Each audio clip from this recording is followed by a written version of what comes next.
So you've probably run into the annoying problem where physics bodies in Unreal Engine pass straight through the floor or walls instead of bouncing off them.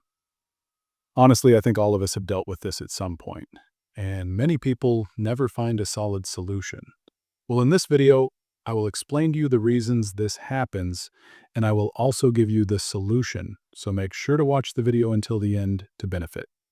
Okay, to start, I will show you a test. I have here a key with physics enabled only, without any other changes. When I simulate, there are two possible outcomes. Either it will penetrate the ground or it will bounce off. I did 4 trials as shown in the video, but I sped them up a bit to save you time. As you noticed, there is a chance it will bounce, about once in 4 attempts, meaning that in the 4 trials it penetrated the ground instead of bouncing 3 times. We definitely don't want that.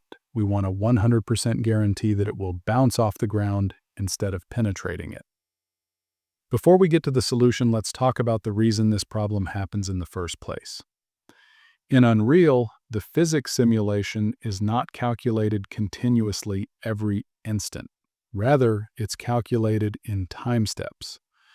Usually that step equals 1/60,000th of a second, so roughly once per frame. But the problem occurs if the physics object is very fast, for example, a sphere falling quickly or a bullet. During one step, it may move a large distance and can even completely pass through the ground between 2 successive calculations in 2 frames. That's where we see the object penetrating the ground instead of bouncing off it. To understand this well, imagine we have a camera facing the ground that is responsible for capturing the object's movement and determining whether it collided with the ground. We also have the object descending in increments, and those increments are the frames. At normal speed, when the object descends step by step, the camera will catch it and make it bounce off the ground.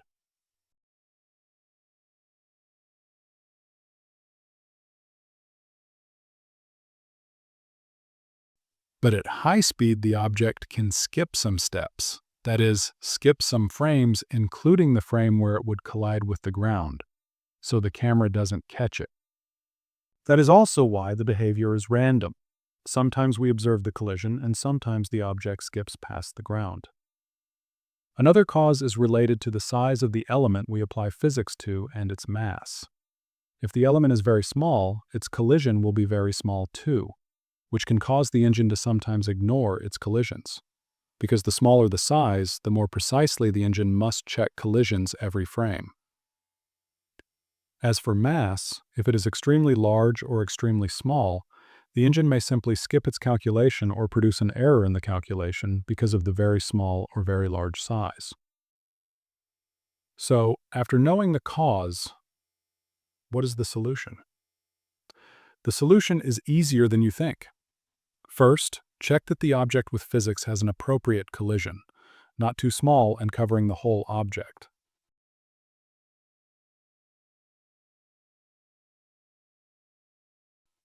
Next, in that object's settings in the world or the actor where your object is, enable mass and set it to around 1000. This value is considered good. Also, make sure continuous collision detection, CCD, is enabled. This feature is important because it is responsible for checking collisions every frame. After you finish all these checks, we go to the most important part of this video, which is the core of our topic. Go to Project Settings and search for something called SUBSTEPPING and enable it. This setting is extremely important. Remember, I said earlier that the engine calculates physics in steps of about 1/62nd? Enabling this option means the engine will split each large physics step into smaller steps. Instead of calculating once every 1/62nd, it can calculate 2 or 3 times within the same period. This makes the simulation more accurate and increases the chance of detecting collisions between the object and the ground. To understand it better, the engine currently checks collisions once per frame. When you enable this option, it will split that single frame into more subframes. It can reach up to 16 subdivisions, though we don't need that many. Adding 5 or 8 extra checks is usually sufficient.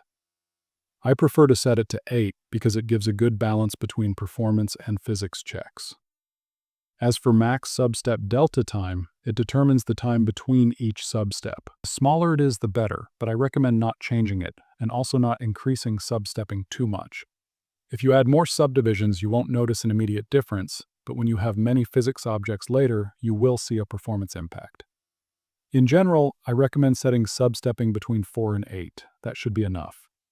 If you have an extremely fast physical simulation, to the point of absurdity, and you still notice penetration, you can increase it until the penetration disappears. So yes, that's everything for this video. As you can see, I'm now running quick tests to check for penetration, and the problem is already solved. I haven't had any penetration so far.